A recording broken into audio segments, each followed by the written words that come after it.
Now, I do get questions from the boomers often about anime aesthetic and why things change so much, why they're not as good as they were in the 90s. Well, style is always changing. You can't really keep that straight, but there is a key difference between then and now, and that has to do with the transfer between cels and digital paint. And you could say in ways it was not for the better, but not in the ways you may think. It certainly has nothing to do with them stopping painting on thin pieces of plastic, I can tell you that much. Also known as celluloid or celluloid acetate.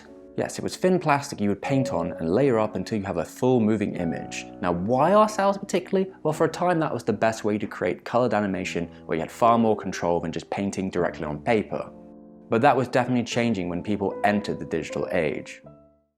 Alright, let's stop for 2 seconds because this video is sponsored by Squarespace, a website platform for people in the know in the digital space who got plans. If they're new or veterans, Squarespace has got you covered. We're aesthetic as hell websites and they make it real easy along the way. For this new year, I want to do more illustration stuff again. My wrist is feeling a little better and it's been a while since I presented all my work somewhere, so I want it to be somewhere which is really easy to show everyone. And there's a lot of features that makes that easy with Squarespace, if that is their portfolio and gallery settings, which are pretty customizable and give you a professional, nice display for your products, and even abilities to show things privately to people through password-protected pages if you want to share custom work to clients. Also, you get flexible website templates. I've done a little website building in the old school way, and this is a lot better. Flexible templates give you the ability to choose the aesthetic that is right for you and work on top of it to customize it to your liking. What about online stores? Another feature that Squarespace has that's really helpful for me if I want to start selling products online, whether that be physical or digital. Squarespace gives me the tools to be able to do that and start selling things, especially when it comes to my artwork. So check out Squarespace when you want your free trial, and when you want to launch, use www.squarespace.com/STEVEM to get 10% off your website or domain today. You won't regret it. Thank you very much. Thank you, Squarespace. Let's move on to the video. For Japan, the early 80s saw experiments with digital animation. In 1982, the Yearlings had a whole episode that was made fully within a computer. Even if it was painted naturally, they brought the compositing all into that machine. Every part was scanned in, so they could add effects and avoid the issue of things like fogging on regular cels. This is when you pile too many cels on each other and you can't see through them. In the digital world, you can stack as many things on top of each other as you want, up to the specs of your computer, that is, if it can handle it. This was all the work of Japanese Computer Graphics Lab, who became quite active in that scene. While they were fairly early experiments, they were definitely a portal into anime's future. But we weren't quite there yet. Oddities like Lunar Clipper feel as though they were manifest in the dreams of vaporware, as they were created on an MSX home computer to prove its viability as an artistic tool, and no wonder it was by a member of the JCGL.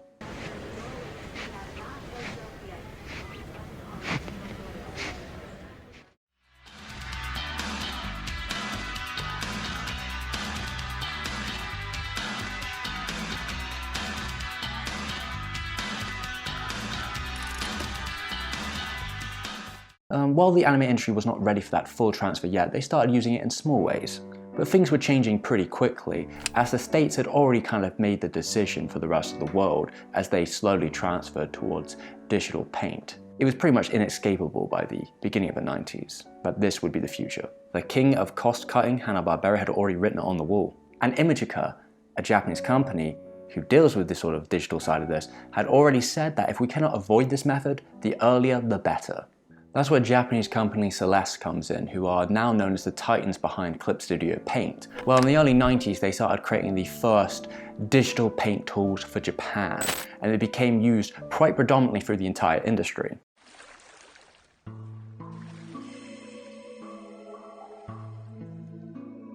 You can see some of the earliest potential in digital shorts, like Ursa and Blue, with its texture overlays, simple gradients, airbrush, for a very simple and clean aesthetic.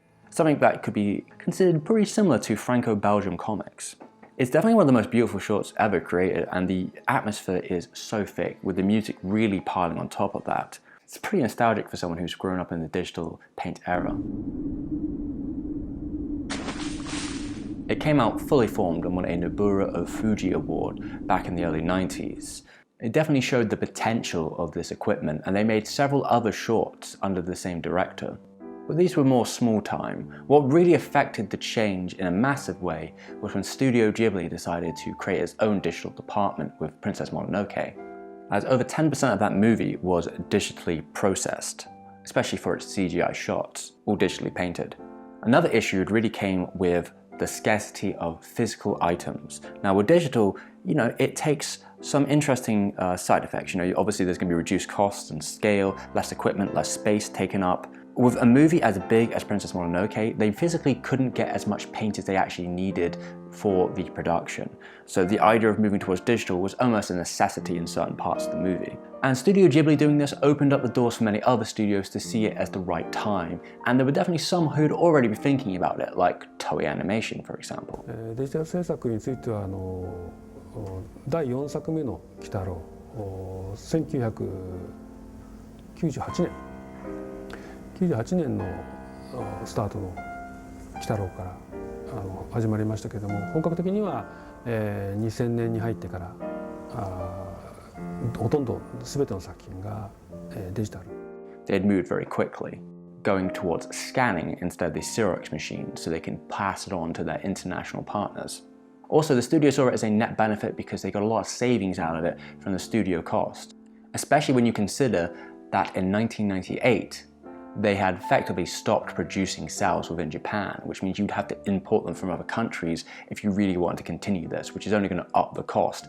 And acetate is pretty expensive already to begin with. And of course, they weren't the only studio who'd already been on the train with this. Production IG had already started mixing animation and computer digital compositing by 1995 with The Ghost in the Shell. Digital cell work involves more than simply compositing the background with the animation cell. It attempts to create a picture which expresses emotion through physical camera work or visual effects. Although that movie was still painted by hand.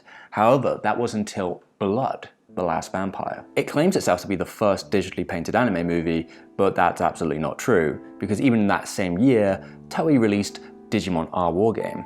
And you can see how the line work changes and the CGI and the mixture of new, cleaner aesthetics made a different vibe entirely, which pretty much set Hosoda on his path. Although both of them were way behind the actual, possibly first theatrically, digitally painted anime movie, My Name is Yamada's. That was the first movie at Ghibli that decided to completely cut cels out of it. Although it said that behind the scenes it was a bit of a chaos because they didn't know what they were doing. This was a completely new approach and the old pipeline was not fit for it. It was on the way out because of the convenience factor. You don't even have to wait for the cels to dry anymore, which is going to speed up the process. Even back in the day they were saying that it was twice as fast as painting it manually. And it also means that the scale of everything in your production can be smaller. Literally. You don't have to worry about tons of paint. And that means that cheaper and more niche genres were trying to make the change much faster. Say for example, Arrowworks.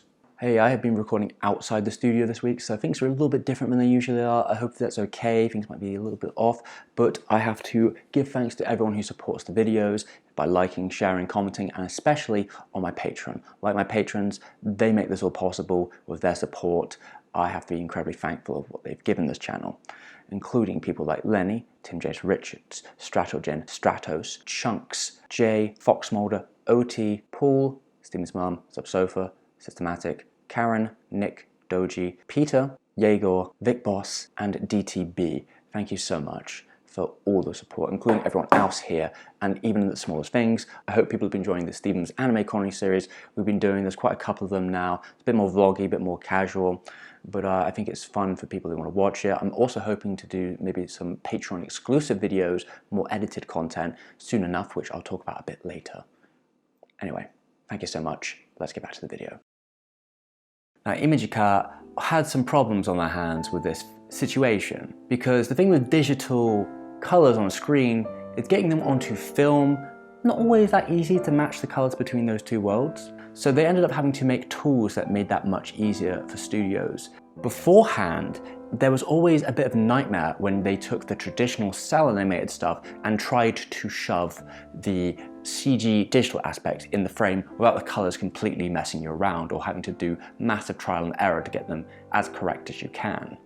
That all changed with Imagika's new tools that made this much, much easier, and you can see that TV shows struggled the most because of their time case. Something like Initial D had originally a cel animated show, but was full of car shots, which had to be digitally made. And anytime they had to mix the worlds of the cels and the traditional, they tried to put them all in one case. So what would usually happen is that you'd have characters on cels and like really pixely JPEGs slapped into the frame with the CG. It wasn't exactly ideal for creative potential or working with those worlds. So season 2 in 1999 went full digital to take advantage of the abilities of not having to worry about color matching as much. Although it's quite obvious that season 2 does not look as graceful as season 1. And this was something that some studios were concerned about, a sort of backlash or a sort of response from the audience who were expecting it to look a certain kind of way. And that was going to be a problem throughout the whole TV industry, especially with big shows like Pokemon. Most of the industry were transferring around 2002, which is the same year Pokemon started its slow move.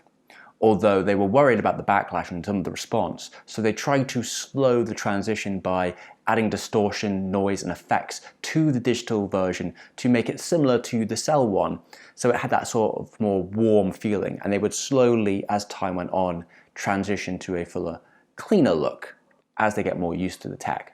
Some of this can cause a bit of an issue with preservation when we think that these early DigiPaint shows were not made for OLED HD televisions. They were made for standard definition CRTs that look very different, and the picture itself is going to look very different on that. Also, that some of them were not printed on film, they are stuck on a master tape which has a set resolution of probably 360p.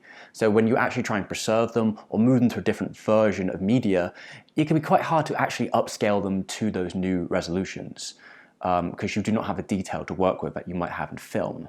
You may have other issues too, say for example a cel animation like Caricano, which was edited in a very specific way digitally back in the early 90s. A lot of those processes and frame rates are a bit muddled, which means that you effectively are stuck with ghosting and other weird effects in the show forever, unless you want to clean up every single frame yourself, which is going to be very expensive.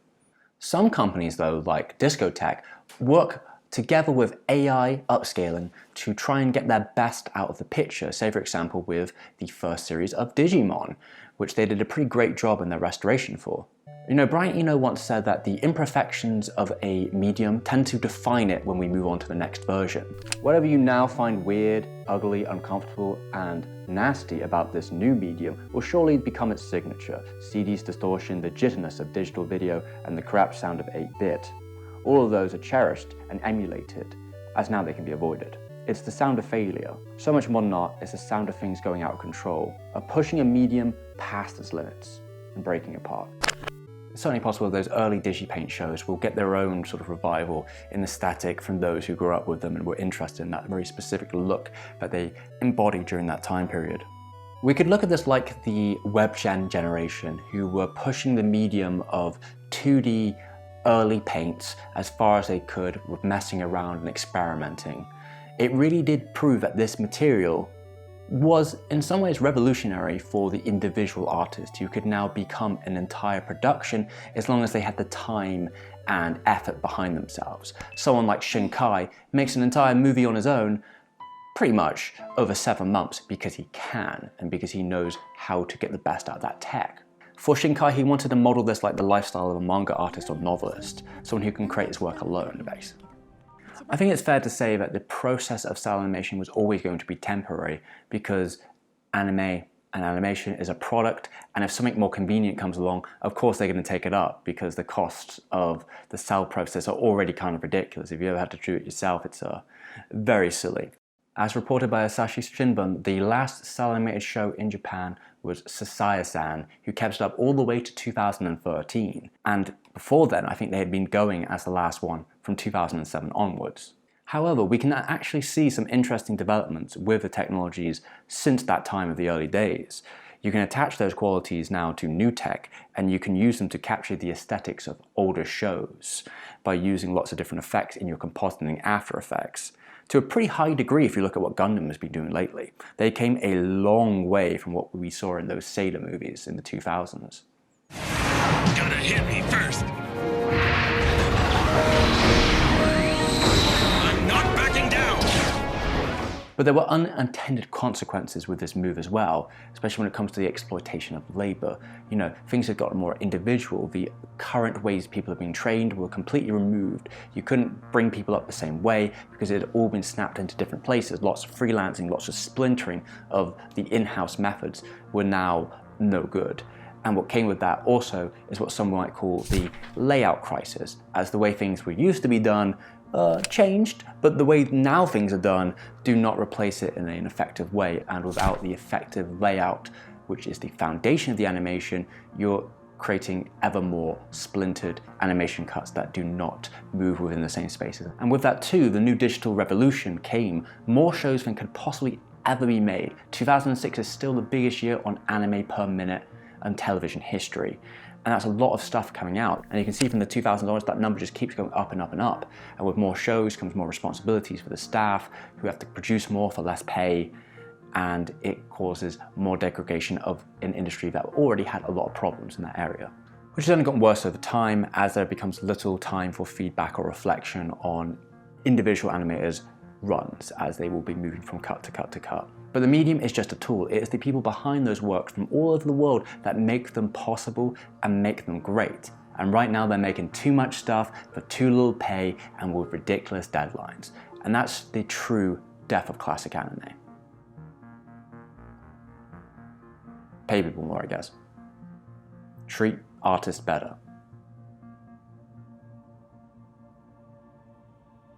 Aesthetics come and go, but artists are forever. You know, something like that.